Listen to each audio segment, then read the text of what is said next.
Today I'm going to be going over the Sportsman 500. This is a 2003 model, so there'll be several different years that this will cover. We're going to do a service on it. I'm going to do a review. I'm going to show you a couple different parts that fail on this, a couple things we like, a couple things we don't like. We're going to go over this complete four-wheeler, and I'm just going to show you how to service it throughout this video. So if you just want to know how to service it, check my channel. We will edit a video on just the service part of it. If you just want to get a review, we'll have a video on that, as well as carb clean. We rebuild clutches. We get into the front end, deal with the demand drive, the Hillard clutches. We pull clutches, replace belts, replace CV boots, replace U-joints. So check those videos out on my channel, but this one's just going to be a service video as well as a review on this four-wheeler.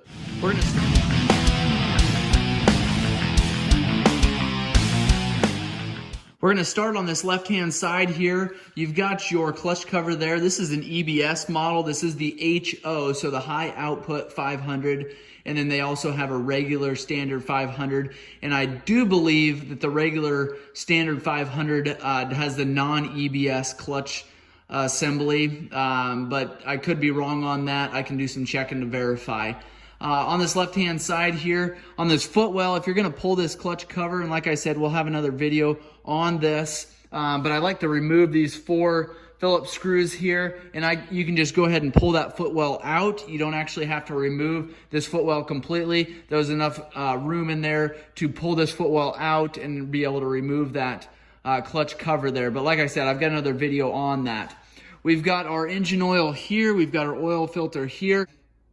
Right above your engine oil dipstick here and your fill plug here is your fuel petcock. We've got 3 different positions. The off, reserve, and on is down. We're going to pull this side panel here in a little bit. I'm going to show you what's underneath of there, and I'm going to show you how to remove those. This can be a little bit tricky. Behind your engine oil dipstick here is your coolant overflow tank reservoir. You want to keep your coolant above in between those lines there. Also get into the coolant more on the front end there, but that's going to be your overflow or your reserve tank. For your engine oil drain plug, it's going to be on your oil tank here. It takes 2 quarts of engine oil there. You're going to be able to see right down, maybe you won't be able to see there.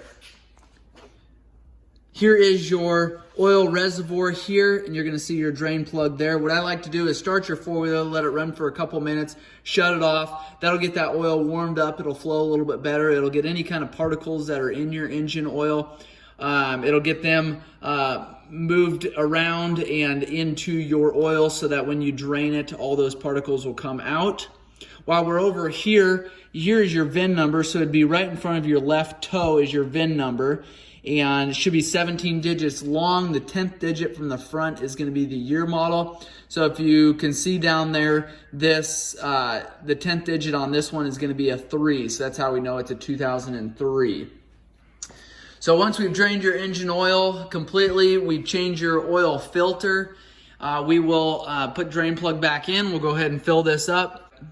Put 2 quarts in, run it, and then you want to check it to make sure you're at the right level there.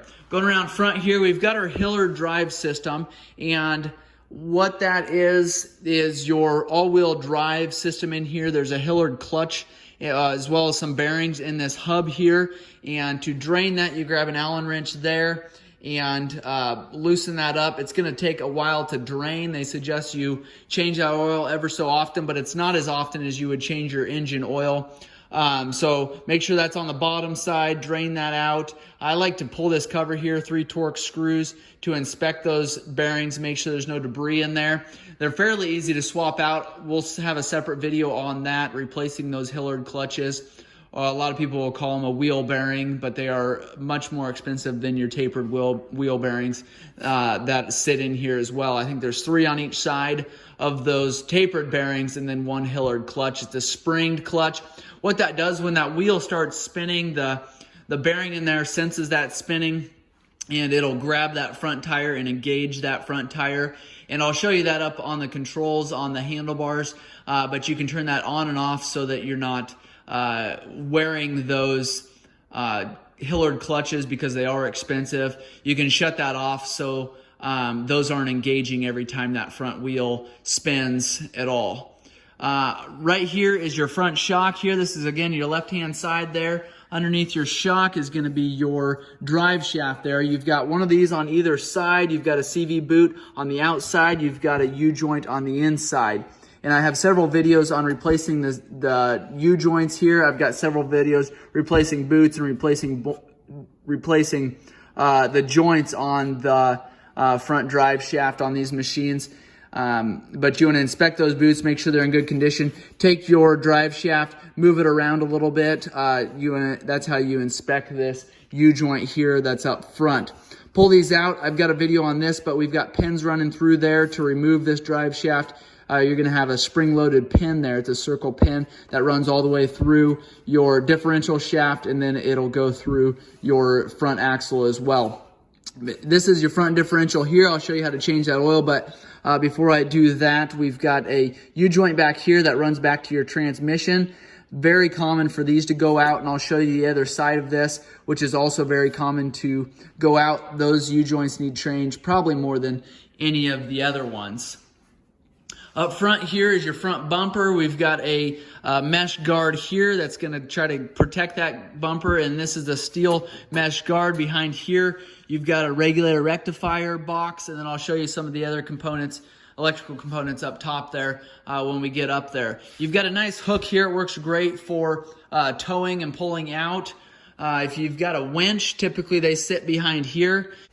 And these are just an add-on. There's a couple different accessories you can attach to these Sportsman 500s, and we'll go through some of those accessories in a separate video. All right, to change the differential fluid on the front differential of this Polaris four-wheeler, you've got a drain plug directly in the middle of your differential underneath of your machine here. It's just right here. There's a slot cut out in the frame to drain that. Again, it's going to be another slow-moving, slow-draining oil, so give it quite a bit of time for that to drain.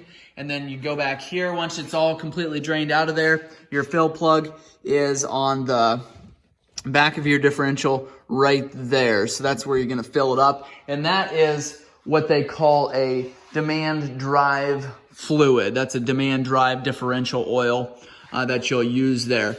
This front bumper here is one of the things we don't like on these four-wheelers. They are a fiberglass bumper. There's no steel that's protecting this bumper. So what happens if you hit anything, hit a tree, bump into anything at all, a lot of times these break. You'll see a lot of these used four-wheelers with these front fiberglass bumpers completely broke off. You've got your headlight exposed in, you've got your fenders exposed in. So I wish they do make an aftermarket bumper that you can mount up here that'll protect this, but from the factory, they just have these fiberglass, these plastic ones that aren't very strong. So they work okay, they look sharp, but they're just not great for any kind of abuse. Got your front rack here. This is the HO model, so it's got the metal framing on here, or the silver frame on here, and they call those rack extenders. They just kind of extend up. You can remove those by a handful of bolts here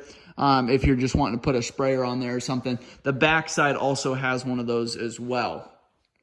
You've got the same Hillard clutch, the demand drive on this side here. Same thing, you've got a Allen bolt that'll drain that oil. Again, do that periodically.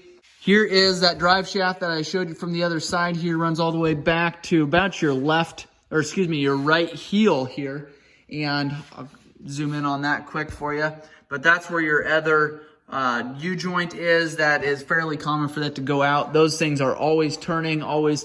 Anytime you've got it locked in four-wheel drive, those are getting some serious abuse. So that is why those tend to go out. They're not protected by anything. They've got some grease in there. Some of them come with a grease cert. Check that out when you're servicing your four-wheeler.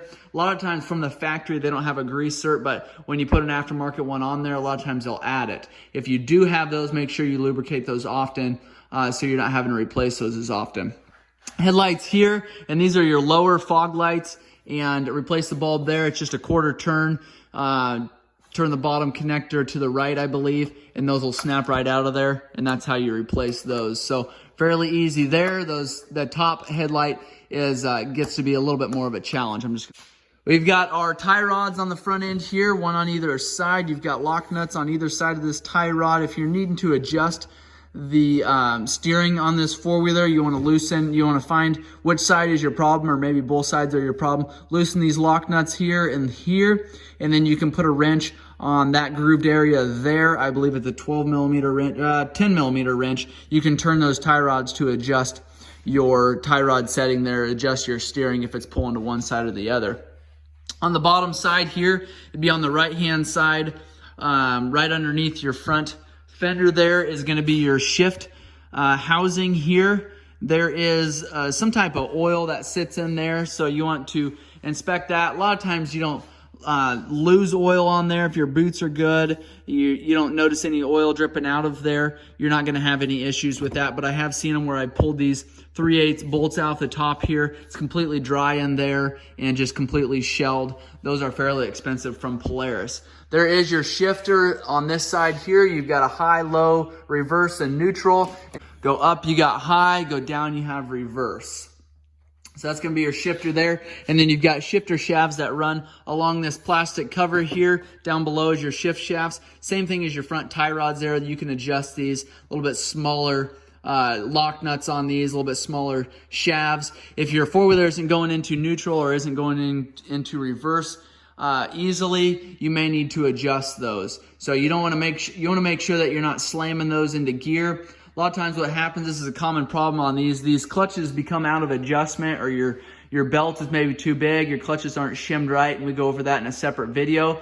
But what happens then is when you go to shift, there's constant pressure on those clutches, and so it is extremely difficult to shift. A lot of times you have to shut your four-wheeler off, and so that there's not that pressure on those clutches. Once that pressure is off, then you can shift just fine. So if that's the case, adjusting your shift rods here isn't going to make the difference. It's going to be either re-shimming your clutches, replacing your belt, readjusting your clutches, because they do become out of alignment. So check those out, and we'll do a separate video on there. Your rear brakes are here. It's a master cylinder. This is your rear brake pedal, and lines will go to your rear master cylinder, which is here behind your right seal. Behind that is your transmission, and this is a transmission gear case as well as a differential. So you've got your drive shafts that'll go into your differential gear case housing. This takes an AGL transmission oil, and it only takes a quart. Here's your fill plug here, and then when we get underneath there, I'll show you where the drain plug is. But that is your fill plug. Again, slow. It's kind of a slower oil, slower draining, and so give it some time. You've got two sensors up top here, and these are gear position sensors up top here. So if you've got an issue up on your dash where lights aren't coming on, or it's not showing the right gear, or you just don't have any lights at all, you may want to check these sensors here, test those. You've got your engine recoil pull starter here on your right hand side. If your battery's ever shot or low and you're out a distance from a battery charger, you've got your recoil pull starter here. You want to make sure that that's functioning before you go out riding on the trails. Underneath this side cover here is your spark plug. It takes an NGK, it's a BKR 6E spark plug, and that's just something you do when you service it.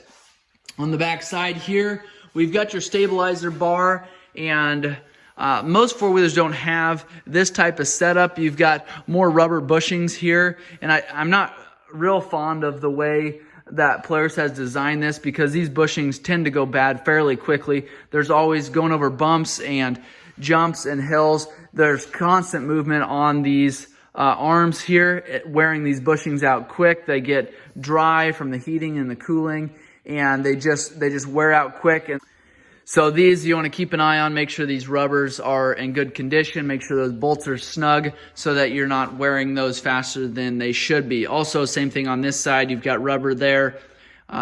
Keep an eye on that. You've got your exhaust muffler here. It comes apart right here, and then up front there, closer to your motor, you've got, this is considered your mid pipe here. and that mid pipe goes all the way to here, and then you've got your manifold up front there. There's a tapered exhaust donut that sits in there that you want to inspect. If you hear an exhaust leak, that would be the first place to check, is those two donut areas. Those have a tendency of going bad and falling apart, or if you're pulling that exhaust off for any other reason, a lot of times those donuts get damaged, so keep an eye on that. Same as the front, you've got axles right here, and it's a independent suspension, so you've got an axle on either side, and this one has CV boots on the inner and the outer, so you want to make sure you inspect those. On your right hand side here is going to be your brake line here that runs to your caliper, and then there's a disc on the right hand side. Left hand side does not have the disc. It is primarily on the right hand side on these four-wheelers. You do have some adjustment on your shocks there, and see if I can get to a good spot so you can see those. Not a lot of adjustment, but there is some down here. It takes a spanner wrench to adjust those, and I've got another video on how to adjust those and when you need to weights and stuff like that, so check that out. But put a spanner wrench on there, and I sell those on our website, so check those out, but you can adjust those. There's probably 5 or 6 different settings. A little dark for you to see that there, but something that you may want to adjust if you've got a passenger on back there or a fertilizer tank or something like that. You may just want to adjust those, stiffen those up. If you're wanting a softer ride, you can loosen them up. This one has the winch actuator that's sitting clear in the back here. You've got your power wire here, and that's for any sort of accessories that you're going to put on there. You've got your plug here. Again, you've got your mounts back here for accessories. Tail light up there. That is going to be a running light. I don't believe there's a brake light on here. I could be wrong. But that is your tail light there. Again, you've got your rack extenders up top here. That can be removed if you would like. On the left-hand side is going to be your battery. And then in front of your battery there is your starter relay. One thing about these starter relays is if you're going to start your four-wheeler and you hear it clicking, a lot of people will just assume your starter relay is bad. That's not the case. If it's clicking, your starter relay is good. You're going to have an issue with your battery at that point or your starter. So if you don't hear a clicking and your four-wheeler isn't starting, what I like to do is just put a screwdriver in between here, turn your ignition switch on, and you'll get a spark, so just keep that in mind. You don't have any fuel around. If it turns your four-wheeler over, then you know you got a starter relay that's bad. If it's just clicking, like I said, you've got a bad battery or a bad starter, or your battery needs charged up. Okay, to drain your gear case oil is going to be kind of more towards the front of your back tires, but there's a slot down in there in the frame, again, just like there was in the front, and there is a drain to drain that oil. Make sure again that it's more in the front of this gear case, down underneath of, I believe it's this one. Yep, this one here. So it's a little bit larger hole. Again, make sure you give it plenty of time to drain there so that you don't have old oil in there. The other thing, while I'm down here on these four-wheelers, you've got bushings on either side here that have a tendency of going bad. You've got one there, and those bushings are easy to replace. I suggest you checking those ever so often, maybe jack the rear end of the four-wheeler up, move those back and forth. You just want to make sure that those are in good condition.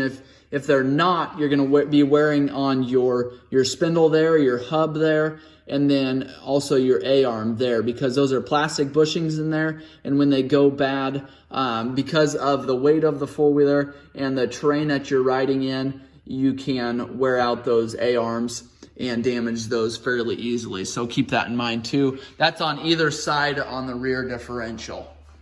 Got a place to mount a ball here on the back for pulling trailers. You don't ever want to do it. There is a weight capacity that you need to follow there.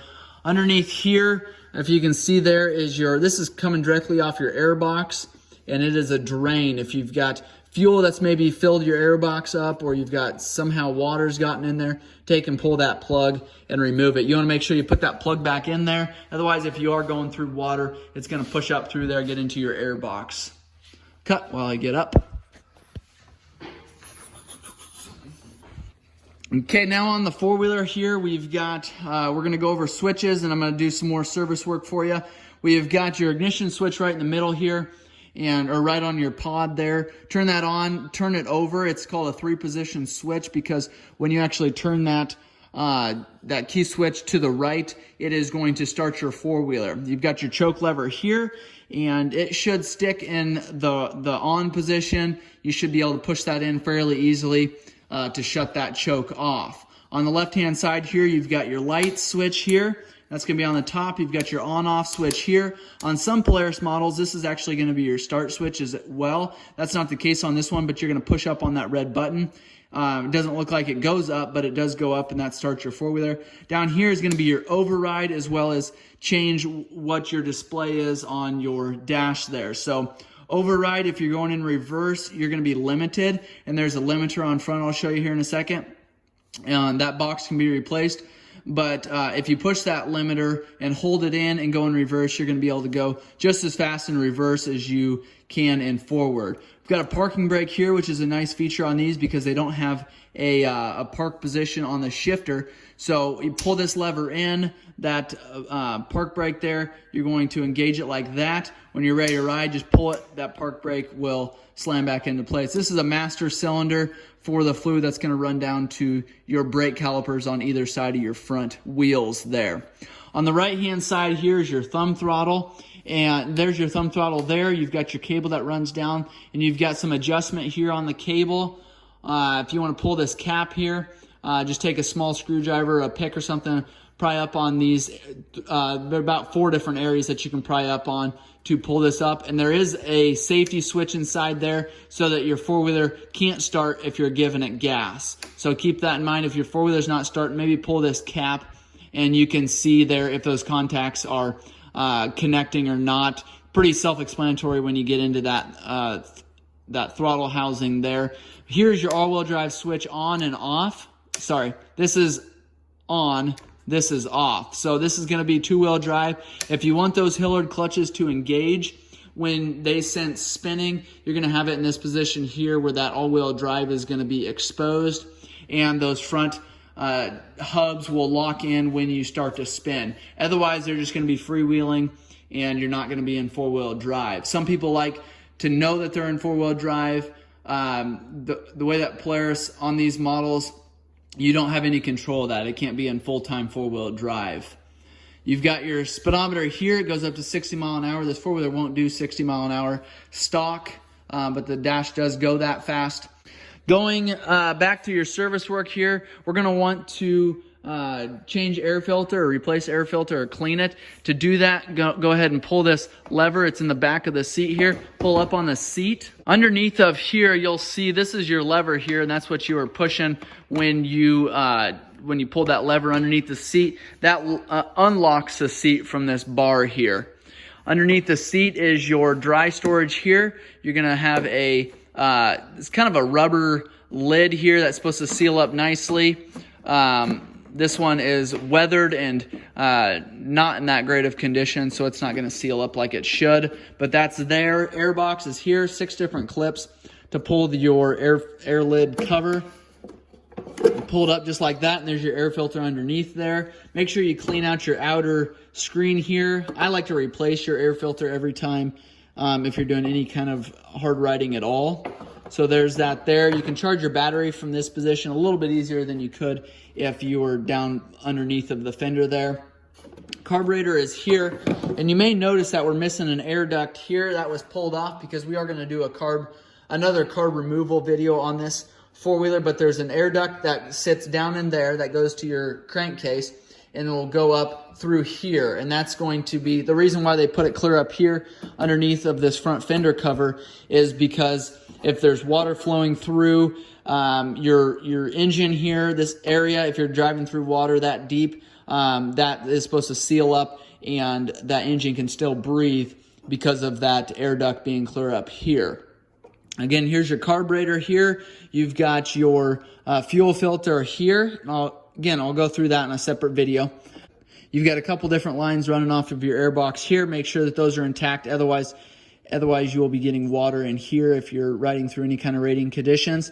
Here is your brake reservoir for your rear master cylinder. It's right there. And then I told you we were going to pull this cover off here. I still plan to do that. I'm going to run to the front here quick and show you a couple different components before we do that. Ignition coil is here. We've got your CDI box down here, a little bit harder to see. We've got your radiator cap here, and this is not actually going to be your radiator. Your radiator sits down here farther, but this is a tube that goes to your radiator. This is still pressurized, so if it's hot, you're not going to want to open this cap. Here's your headlight here. To remove that, you're going to have to pull this entire pod up here, and behind there is your lens. I believe I said this already. Ignition coil here.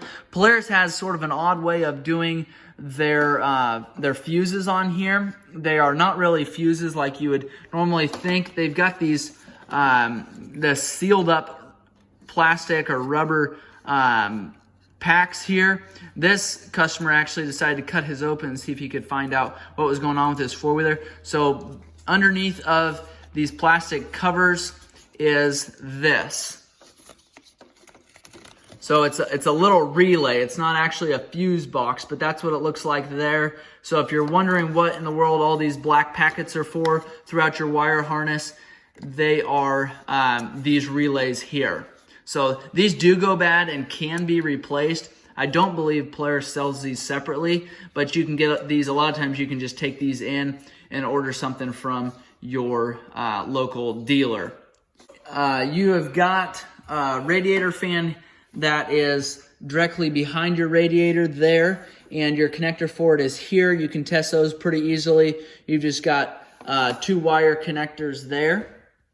Underneath of your CDI box, you've got a brake sensor, so that senses when there's pressure going down, and that'll actually kick your rear brake light on when there is pressure going through those lines. So that's something that can go wrong on these four-wheelers. That brake sensor goes bad. If your tail light isn't kicking on, then that might be the case.